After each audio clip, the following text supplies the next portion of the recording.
Halo guys, welcome back to my channel. Ya, video kali ini saya mau share sedikit tips yang simple aja, yang sederhana untuk kita mengecek apakah iklan di Shopee itu sudah bagus atau belum ya. Jadi kalau kita udah jalanin iklan, misalkan sehari, 2 hari, 3 hari, atau seminggu, kita mau ngecek nih, kita mau analisa apakah iklan yang kita pasang itu sudah bagus atau belum.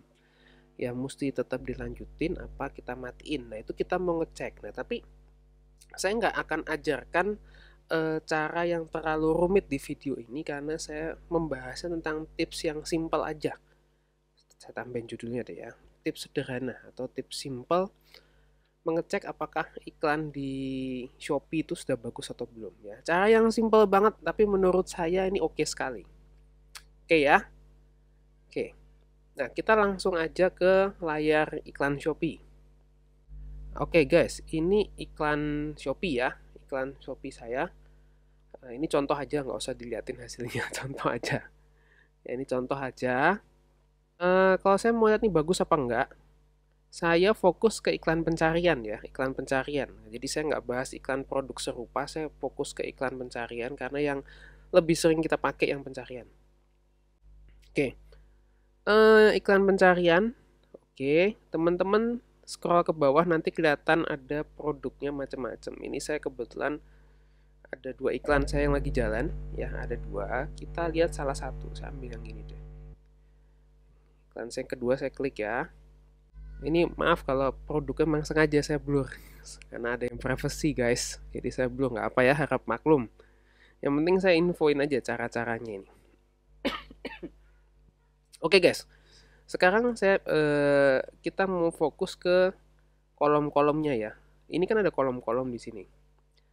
Nah, sebenarnya kalau kita mau bagus, itu semua kolom ini harus kita liatin karena semua kolom ini ada artinya ya. Angka-angka ini semua sebetulnya ada artinya untuk kita analisa sama kita ambil tindakan harusnya gimana. Ya, oke. Tapi kita nggak bahas itu. Itu rumit banget guys. Kalau saya bahas semua bisa berjam-jam ya. Jadi saya mau bahas yang simple aja seperti saya sebutin tadi. Ya, teman-teman geser ini ke kanan, geser ke kanan, geser ke kanan, ya geser ke kanan, terus geser terus sampai teman-teman ketemu yang namanya biaya per konversi. Oke ya, biaya per konversi, atau di sini ada penjelasannya nih. Biaya per konversi yaitu pengeluaran dibagi konversi, mengukur biaya average atau rata-rata iklan per jumlah konversi penjualan dari penjualan produk di tokomu. Oke, jadi simpel lagi nih. Simpel lagi nih. Ini kalau teman-teman di sini nilainya adalah 1667. Ya, 1667. Berarti artinya adalah untuk iklan ini menghasilkan sekali penjualan, ya, iklan ini butuh running sebesar 1667 rupiah.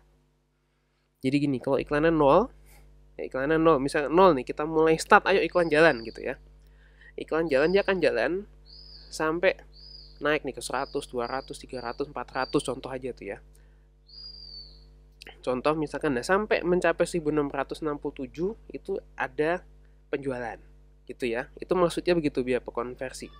Kalau misalkan ini konversinya apa? Penjualannya 3, di sini 11.000, berarti untuk jadi 3 penjualan tuh dia 11.000 terjadi penjualan pertama. Nanti di jalan lagi sampai ke 22 ribuan misalkan.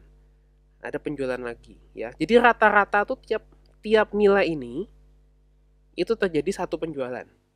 Ya, tiap nilai ini terjadi satu penjualan. Oke, ini rata-rata. Teman-teman boleh cek ininya apa waktunya, ini teman-teman sesuaikan.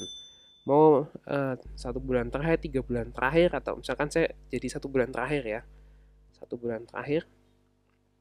Nah, nilainya kan berubah. Tadi kan 11.000 ya. Ini 3.000, 3.500 itu terjadi 87 penjualan. Berarti tiap tiap jalan 3.500 itu laku satu. Tiap iklan jalan lagi 3.500 laku satu. Jadi cara bacanya kurang lebih seperti itu teman-teman ya. Jadi iklan jalan laku satu. Ini 1.223 laku 10. Ya, berarti tiap iklan jalan 1223 laku 1. Nanti jalan lagi nambah lagi 1223 laku 1. Oke. Nah, jadi yang kita lihat apa? Yang kita lihat itu gini. Teman-teman bandingin nilainya ini ya. Nilai ini teman-teman bandingin sama keuntungan yang teman-teman punya. Jadi kalau misalkan teman-teman punya barang, untungnya 10.000. Ya, untungnya 10.000 satu barang. Teman-teman lihat iklannya berapa? Oh, ternyata biaya per konversi saya 3.500 nih. Harga barang 10.000. Berarti bersihnya saya dapatnya berapa? 6.500. Betul ya? Berarti saya masih untung 6.500. Menurut teman-teman masih worth it nggak 6.500? Kalau menurut teman-teman masih worth it, jalanin terus iklannya. Oke. Nah, kalau misalkan teman-teman merasa, aduh untung saya satu barang itu cuma 3.000. Kok iklan saya ini biaya per konversinya 3.500, saya rugi dong 500 rupiah tiap iklan. Waduh, rugi. Kalau teman-teman merasa itu rugi, matiin iklannya. Ya, matiin iklannya. Atau paling nggak matiin ini apa? Kata pencarian yang ini, keyword yang ini matikan. Ya, keyword yang ini matikan atau dihapus. Teman-teman bisa cari keyword yang lain lagi. Karena tiap keyword beda-beda nih guys. Teman-teman lihat nih. Semakin ke bawah beda, ada yang 5.000, 3.000 ya. Beda-beda ya tiap keyword ya. Nah, jadi teman-teman cek. Kalau misalkan teman-teman masih cuan, masih oke, ya lanjutin aja. Kalau saya sendiri, patokan saya adalah kalau misalkan keuntungan saya masih sama dengan ini biaya per konversi, saya lanjutin. Ya, kalau masih sama, jadi misalkan anggaplah ini 3.500 ya. Kalau untung saya 3.500, di sini biaya per konversinya masih 3.500, saya biasanya saya lanjutin. Kenapa saya lanjutin? Karena yang saya incar tuh ininya loh apa? Ini iklannya jalan, konversi jalan. Kalau konversi jalan, di Shopee itu ada algoritma yang ketika kita laku sekali sama Shopee itu di-push terus. Nah, jadi yang saya incar itu yang nge-push-nya itu loh, nge-push setelah iklannya itu yang saya incar. Karena ada efek yang gulung juga guys, di Shopee itu ada algoritma yang gulung kayak bola salju. Kalau teman-teman udah sering main Shopee biasa ngerasain tuh. Kalau ada barang laku terus. Jangan dinolin kalau bisa. Biasanya nanti akan laku gitu. Ya. Jadi gitu guys ya, kurang lebih di video kali ini. Ya, jadi teman-teman cek aja biaya per konversi ini paling aman. Paling kelihatan dan paling jelas apakah iklan itu bagus apa enggak. Berarti ini dong kak, kolom yang lain nggak penting. Penting juga. Tapi kalau teman-teman secara sederhana, lihat kolom yang lain kebanyakan males ngelihatnya, paling simpel lihat ini. Ya, untuk menganalisa apakah iklan teman-teman sudah bagus atau enggak. Oke guys ya, itu sedikit tips dari saya, tips yang simple ya, yang simple. Semoga itu bisa bermanfaat buat teman-teman. Thank you guys ya, jangan lupa di subscribe kalau bermanfaat. Bye bye, sampai jumpa di video berikutnya.